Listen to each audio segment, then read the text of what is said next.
Sasquatch. Sasquatch.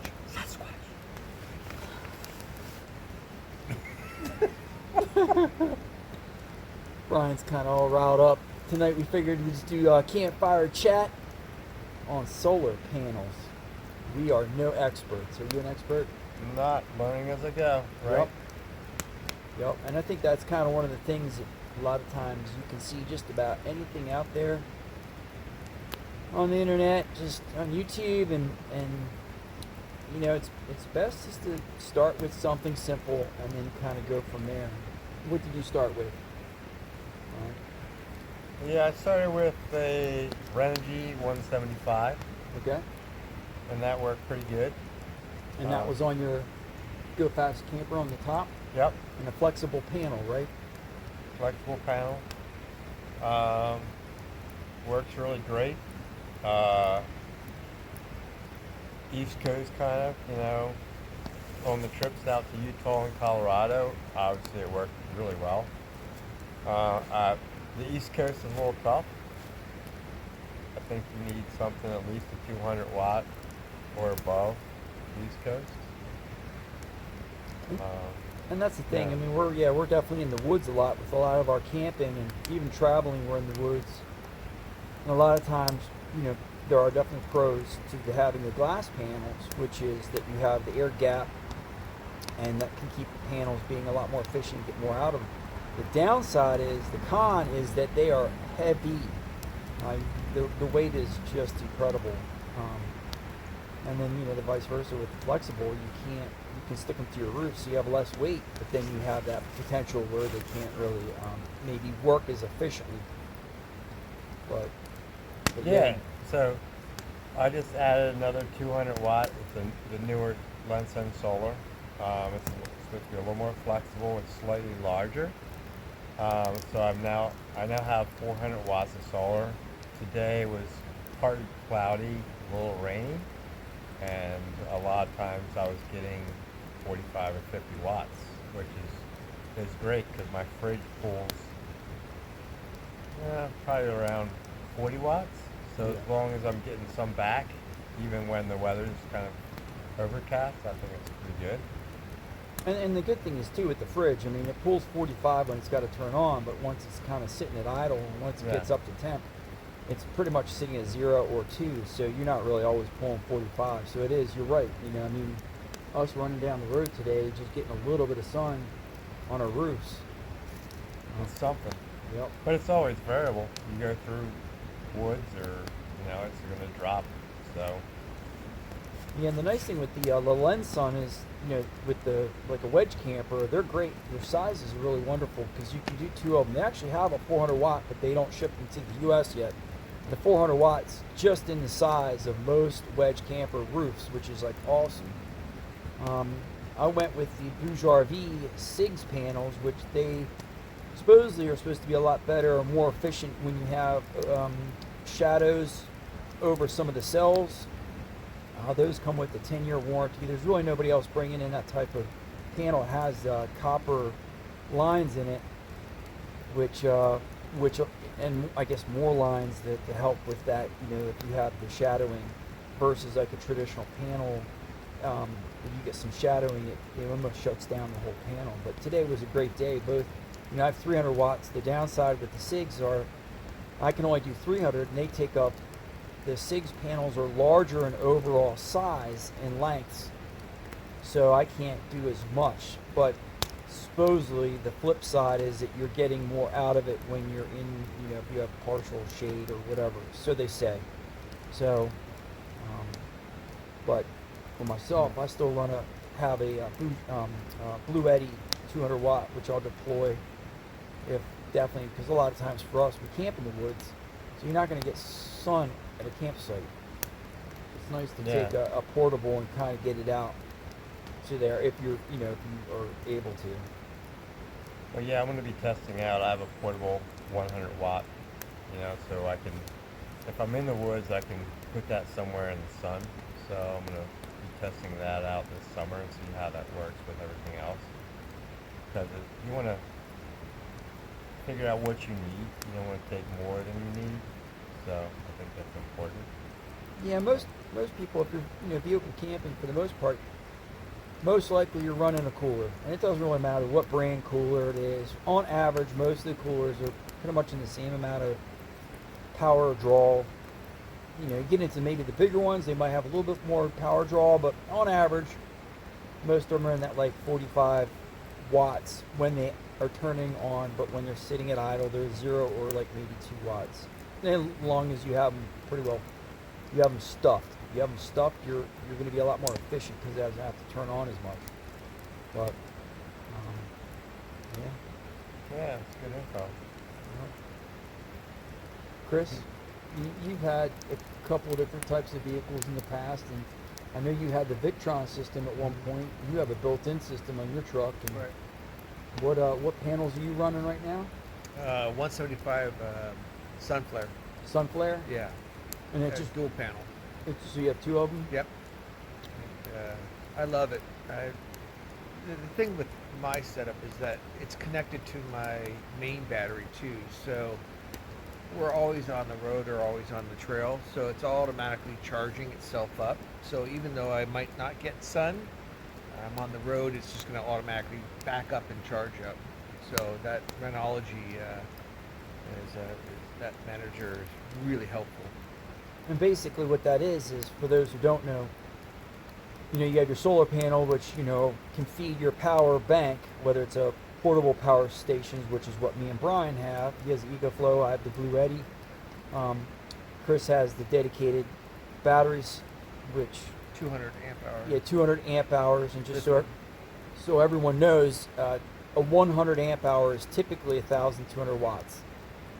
The easiest thing to remember, or just know, if somebody ever says, "Oh, I got 100 amp hours," just add a 0, and you have 1,000 watts. Because in theory, most batteries have a safety zone of 10 or 20%.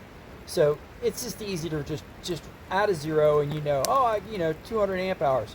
Okay, 2,000 watts, and that's the easiest way just to know what you have. And like for us on the East Coast, that type of 1,000 or 2,000, depending how long we're out and what we're doing.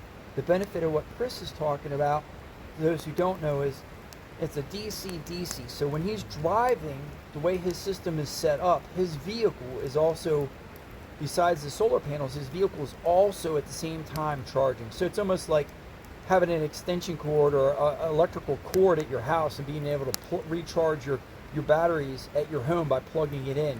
But he's using his vehicle as he's driving. The vehicle is actually recharging, so you get the combination of the two, and so he doesn't need any sun as long as he's driving. Right. So, Right. Which I find is Yeah, always topped off. yep. because overlanding is a lot of driving. If you drive, That's right. yeah. I mean, we do a lot of. Every day. Yeah, we At least sit. we're on there. We sit in camp, but we'll normally go for like 2 or 3 days. So yeah. I mean, I really wish there was. I think sooner or later somebody's going to have a system that allows the power stations to have something that works off a battery. Because the cigarette lighters are, people always, I can charge up with the cigarette lighter. Yeah, pretty slowly. I mean, yes, it will work, It's slow. but it's slow. But yeah, I mean, if you guys had to give any advice for somebody just kind of starting off or getting into it, what would be a good suggestion for them? I remember my first go at this whole thing was getting a 100 AHA battery and a 175 watt on top of my LU cab canopy, and ran it all together. It ran my refrigerator, and it was a good start to learn how to do it yourself, wire it up yourself, get in there, watch YouTube, learn how to do it all yourself, and it did fantastic. Yep. I never had a problem with it. Yeah. And I think there's an interesting thing. People say they don't agree with, putting it the glass versus the Like a flexible. flex. Yep.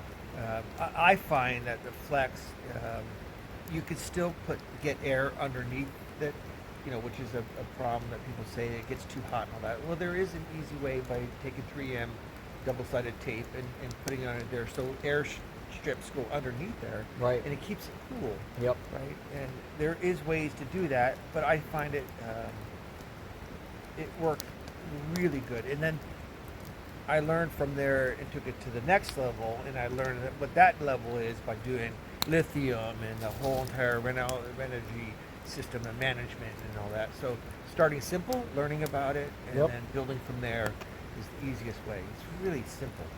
And it really depends on the environment you're living in. Yeah. You know, Yeah. like your desert, How are you gonna use it, Australia, too? is totally different than Yeah. a wooded mountain region with a lot of shade and trees. And so it's I don't know if you're in the back of a Subaru or you're just going to go camping for a night or two, you can put a panel right on top of your hood and it can charge your whole system. Yep. And that's a great beginning of watching how it's absorbing the sunlight against the wattage of your small refrigerator.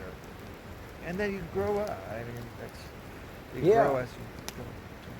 And I started, I got the Bluetti out of the gate with 2,700 watts, and I just took a bunch of the flexible panels because I just couldn't justify a folding panel because they're just so darn expensive. Yeah.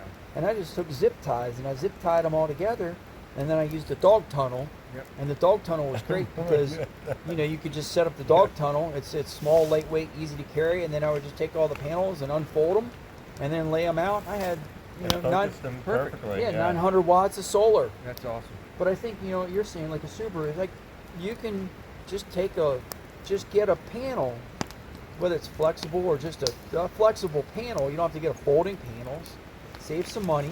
As long as you have room for it, and a flat panel you can typically put somewhere, maybe a power station, or just like what Chris is saying, you could even just do a simple battery. There's so many things, and It gets so damn expensive.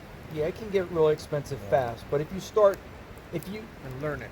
yeah, and so many of the systems now, like the 100 watt panels, are kind of like you start with one of the 100 watt panels, you can add more to them. And the power stations are getting to the point where almost all power stations now are stackable. And what that means is just like the battery systems like Chris has, where you build a system, you can expand your battery bank as you start to maybe need more power. And these power stations, even these little ones now, actually Brian had one of the first, EcoFlow had some of the first stackable small systems, which was really brilliant.